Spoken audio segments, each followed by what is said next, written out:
welcome to the Voice of the Coast. I am your host, Danica Long. With me, we have former Senator Bret Allain of District 21. So difficult to say former. So during this interview, I may be referring to him as Senator, although we know he's the former. But how you doing? I'm great. Good. I'm great. A lot more relaxed these days. To have you on this side, I mean, does it feel like the camera's not on anymore? You know, I don't feel a whole lot different. I don't have the pressure of being in elective office anymore, which is, it was time. Even if I had not been term limited, I don't think I'd have run for another term. You can't effectively do this job for too long, and it wasn't intended to be. So, right. So happy to be the former. All right. Well, in the 12 years that you served and now you are retired, how does it feel to just be retired and not necessarily, like you said, not have that pressure, but you're at home now? Yeah. So you say retired, I'm still running a 5,000 acre sugarcane farm That's and true, president of right. the sugar mill and chairman of the hospital in Franklin, and so yeah, I still got a few jobs. My wife would like me to retire from a few more things, but that's all right. But one thing crossed off your list then. One thing crossed off the Yes. list. So speaking of your wife, are you making up for lost time? She has made me a nice long list of things that she wants and wants me to do. And look, spending more time with the grandchildren, getting to the camp more to fish, those type of things.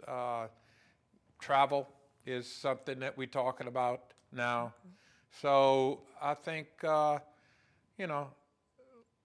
like she said, we just got back from D.C. Mardi Gras, and she turned to me one day and she says, "Finally, I've got back the man I fell in love with." Oh, so sweet. Oh, you just got me with that one. Ugh, love it. Something you mentioned before, you said, I'm still busy, I'm still working. Do you think you'll truly disconnect from politics? It's time for me to take a step back. There are some things that I'm still passionate about, like tax reform and the capital projects that we put in place I'd like to see through fruition. And several other, some ag-related issues in Baton Rouge that I may occasionally go to Baton Rouge to advocate for and testify in committee. But day to day, no. I'm not, I will support those candidates I believe are good and should be elected to office. So I'll still be involved in helping probably a few campaigns here and there. Okay. But other than that, it's time for Bret to take a step back from politics. Okay. Well, with that said, we have a former Allian here, but we do have a current Allian. Yes, you do. Your son. So what are your thoughts about having your son? I mean, if you had to grade him right now, how's he doing so far? He's doing well. They went into their first special session. Some tough votes. The congressional districts that passed were not kind to this area. They pretty well carved up a lot of the eastern part of District 21, it's those are tough votes. But he's got his feet on the ground. Listen, Robert's been around me and been around politics for the last 10 to 12 years himself. So he's not a stranger. Right. He knows where the bathroom is. He has a relationship with every senator in the building and most of the reps. So he's well on his way to being able to represent us very well without a whole lot of learning time. Right. But he is definitely a freshman, and being that he is quite new at this, what's some words of wisdom you would give to your son, but that you would tell us, that you would tell your son? Always vote your district. That's number one. Vote the interest of your district. Those are the people that elected you. Those are the people you need to take care of. And the second advice would be the same thing my father gave me. Your word is your bond. That's how you gain respect in that building is, when you live up to your word, you give your word, You do the right thing. If you can't vote with somebody else, tell them why, but look people in the eye, and people will respect you for that. That's worked for me for 12 years. I think it'll work for him also. Pretty good. I like that. Your word is your bond. I think that's kind of universal in these parts. So I definitely want to talk about your word is your bond, and that's going to talk about your accomplishments. We'll talk about that when we get back. But you know, on this show, we talk about the good, the bad, and the ugly. So we're going for the good Bring right it away. on. All right. Y'all come on back right here on The Voice of the Coast with yours truly.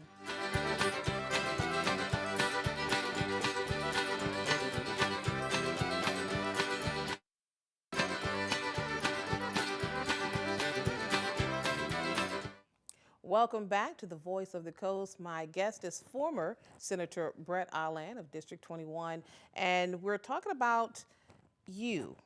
Everything is about you. No, just kidding. But you were Citizen of the Year. Congratulations to you. Thank you. You were awarded Citizen of the Year through St. Mary Chamber of Commerce, and kudos to you. But I think it was well-deserved because during the 12 years, you brought home some money. Yeah. Brought home some really big things for St. Mary Parish. You've got some really big accomplishments. Before we kind of go down the list of things, what is the one thing that if you had to look back and say, I am most proud of this, what is that? You know, I think the permanent structure to Bayou Chene,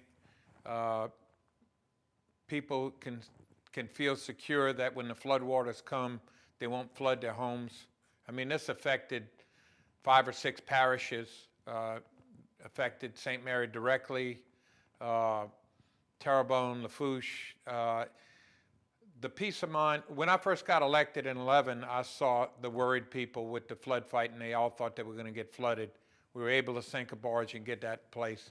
But to have that permanent structure there and the knowledge that a lot of people won't flood because it's there was a great accomplishment. Yeah. But listen, I mean, you got the Emergency Operations Center in the middle of Morgan City. That beautiful 2-story building was one of the first accomplishments. I got money for you housing the levee district and the port there, you know, and we kept the Coast Guard in Morgan City because that building is there. Getting both bridges painted instead of one of them getting torn down. DOTD wanted to tear down the old bridge, and we refused to allow them to do that. Now we're getting both of them. Look, between both bridges, that's $50 million. So we did a lot, and I guess I'm really also proud of what we were able to bring to Nichols. Nichols is a great asset to this entire area. It's now in District 21, and it will remain in 21, right? It should remain in 21. Yes, okay. ma'am. Okay. It wasn't last time, Nichols proper. I had part of it, but now it's all in District 21. But what we added there, you know, with the Coastal Center that's being built right now, the new nursing school that's fixing to go up, those are things that we really needed to do. And look, it wasn't just the money. It's the projects that we funded with that money to improve the quality of life in St. Mary Parish. So very proud of all of those accomplishments. I will say, I think I've seen the Nichols president more often than I've ever seen him in St. Mary Parish. So it's good to see that those relationships were forged because I think it gives them an opportunity to see St. Mary. Although I was not a product of Nichols State, but I've been here long enough to say, and no shade to anyone, but I hadn't seen the Nichols presidents in our area until Mr. J came, and I think him coming here to see, you know, St. Mary, knowing that we're, you know, we feed into that area, but there's a huge percentage of people that live here that travel to Nichols. Yeah. And look, it's a lot of the jobs are furnished, or people are trained to take the jobs at St. Mary Parish from Nichols. So it's important. Look, Fletcher, Nichols, I've always been a huge supporter. I didn't graduate from either of those. I'm a graduate of LSU back in the 80s, well, late 70s, 80s. But it is so important what they bring and the future of training people and getting them an education so they can stay and live and work here is very much important. So I've always been a huge fan of higher ed in this area. Another project that you were really big on, and you were part of that committee, I-49 corridor. Yes. Still going on. I mean, there's work being done right now in New Iberia. Lots of, different detours you have to make. Will we ever see that in our lifetime? In 30 seconds. So we made an emphasis that they needed to smooth out Highway 90 from Lafayette all the way to LA1. And we finally got them convinced to do that. No more overpasses built until we smooth the ride between there. But we will probably, I don't know if I'll ever see in my lifetime it actually converted to I-49, but we're going to make it a lot easier for it to be with the work that we're doing now. Okay, all right. We're going to take another break. Come on back. 2 down, 2 to go. The good, the bad, and the ugly. Come on back.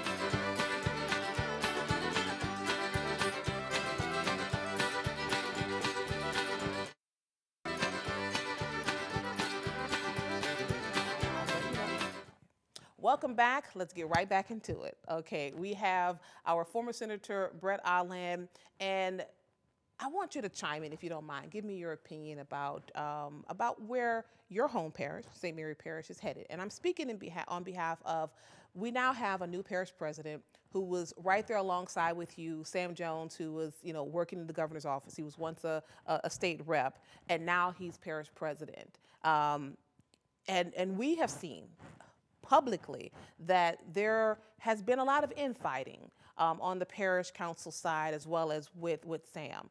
I think I'm putting it the way it is. So where do you see the parish headed with this type of relationship? No, you think there's infighting?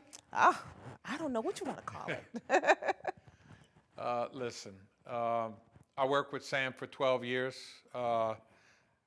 8 with him as a representative from this area, and 4 with him in the governor's office. Work closely with him on a lot of projects. I also work with the former parish president to bring a lot of these projects that we just talked about home here. I think that it's our responsibility to hold those elected officials responsible for what's in the best interest of St. Mary Parish going forward. But part of the problem is, in my personal opinion, is the home rule charter that we have now. I think both of those people, both Sam and David, would agree, and I think they both publicly said it here, that the position of the parish president, the home rule charter itself, the compensation to the parish president has not served this parish very well. I have a unique perspective. I've worked with every other parish in the area. Terrebonne Parish pays its parish president $140,000. Lafourche about the same. St. Martin $140,000, and they're actually a little smaller than us. $120,000, I think, in Iberia Parish. We pay, and it may have been a good idea at the time and a good experiment to only pay our parish president $12,000 and him the higher administrator, but I've seen it in action. It does not work. It may have been a good experiment at the time, but it's not working. We have lost population in this parish, census after census. Do you know back in the 40s and 50s, Terrebonne, Lafourche, and St. Mary were the same population? They're twice our size now. So I think we really need leadership in a parish president that's gonna you shouldn't, the way it's situated right now, the only people that can afford to take that job are those that are either retired or extremely wealthy. I think this parish deserves better. I think you need an advocate out there beating the bush like every other parish president around us. And until we make some fundamental changes in government in St. Mary, I don't think it's going to get any better. Wow. And hearing that come from you, I mean, so. And look, I'm not running for political Right. office in St. Mary Parish. I'm not going to do that. But I've seen firsthand the differences between the different parishes I've worked with. And firmly believe that we have to make some changes. Well, until that can happen, what advice, what guidance would you offer parish president and the council? You know, I would hope that they could all work together. You know, parish president's elected, and he should have the right to run the parish government in a direction that he believes that the people that elected him wanted him to move it in. Parish council has their responsibilities too. I'm not going to pick a side on this. I really wish that everybody would work together for the best interests of St. Mary Parish, and let's make some fundamental changes that I believe need to be made. All right. Well, on that note, we're going to take a short break. Come on back right here on The Voice of the Coast.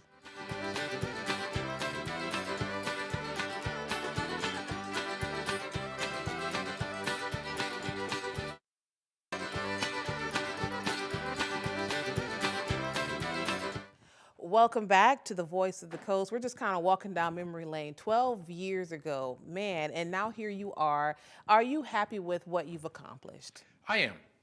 I am. You know, I worked very hard for my entire district, not only St. Mary Parish, but when you look at the list of accomplishments we've done and the tax reform that we've done, I think the state is better off, and St. Mary Parish is better off from my accomplishments. I'm sure not everybody will agree with that, but you know, I'm proud of what we did. Well, with that, I mean, are there some areas that you would like to see we improve? I know we were talking home rule charter, obviously it's one, Right. economic development and employment.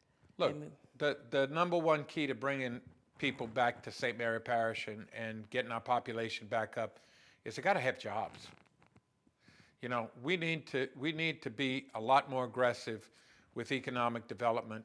You know, we don't have other parishes have registered mega sites to bring in these large companies. We don't have that. You know, those aren't easy to do, but if you've got 500 or 1,000 acres set aside to where people can just come in and start building and create jobs, that's what we need. You know, the agricultural part of the western part of St. Mary Parish, and the agriculture is pretty stable. You know, it's always been here. It's always been a generator. The oil and gas in the east. But we need to diversify. And the only way we're going to diversify is really, I would say, have a parish president that can go out and sell the parish, attract people here. I would say also changing the tax structure to be a little bit more attractive to new companies coming in, but not forgetting that we've got companies that have been here for many decades that don't want to be felt like they're left behind either. So it's a balancing act, but definitely we need to concentrate on bringing jobs and population back here. Something you mentioned, right? If you have this large tract of land, right, and making it attractive, I find that we have a lot of families that hold on to land that don't want to sell. How do we, and the families that own it, that have it, it's in, you know, they don't even live here. I mean, how can we get past that? How do we grow when we're being stifled in that manner? Well, listen, I know some of the families, in fact, I know all the families that you're talking about. Some of them, particularly the ones that don't live here anymore, would I think, embrace the right deal. But there again, you got to have a parish president. You have to have an economic development person to put those kind of deals together. They don't just happen by themselves. So I think the future could be bright. Look, we've got a lot of land. You've got rail. You've got water access. You've got every element of what it takes to sustain some type of manufacturing, some type of economic development that we can do here. You just got to put the pieces together, and you got to have the right people in place to do it. Awesome. Well, we also have a new administration on the governor side. A new governor and his staff and administration. And the most right-leaning legislature that you've ever seen. So what does that mean for us? I think you're going to see a lot of the a push to the right, more of politically, I mean, to the right of center. I think John Bell was somewhat to the left of center on a lot of his policies. The legislature was a little bit further to the right. Republicans now have a supermajority in both houses, so they could actually, override a veto if needed. But I think you're going to see a lot more conservative future in legislation. Very quickly, will we still see you at any of the at the state level, parish level? Will you still be there advocating? I will advocate for those things I think are important. Yes, I will be around. I'm not going anywhere, and I will promote those people I think deserve to be elected and would represent us well to be elected. All right. Thank you very much. My pleasure. All right. Always a pleasure coming here. Thank you. See you guys next time.